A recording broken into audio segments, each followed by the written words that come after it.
I had never seen so many people before. Well, not in all one place anyway.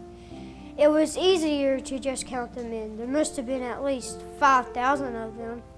And that wasn't even counting the women and children that were there that day.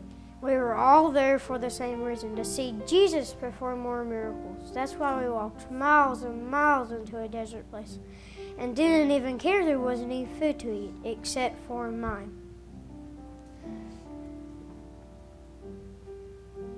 I knew they were hungry. They hadn't even thought about bringing food for themselves. And where would they get it anyway? Their homes were too far away.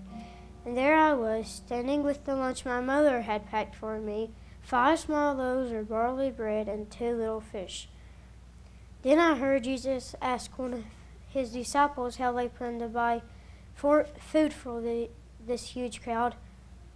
What was Jesus thinking? I knew he and his disciples were not rich enough to go buy food, and where would they get it anyway?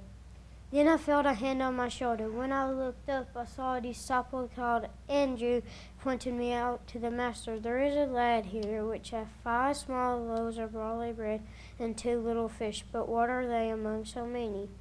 I knew Andrew was just trying to make a point to Jesus, but he took him serious.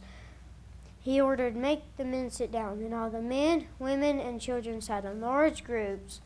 And then Jesus walked over to me with his hands out. He wanted my lunch.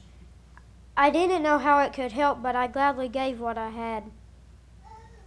He took it and prayed a blessing over it. Then he started handing out baskets to his disciples so they could serve this huge crowd.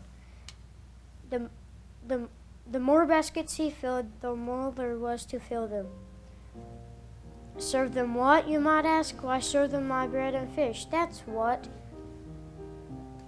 The more baskets he filled, the more there was to fill them. Can you believe it? The food never ran out until all the thousands of people were fed.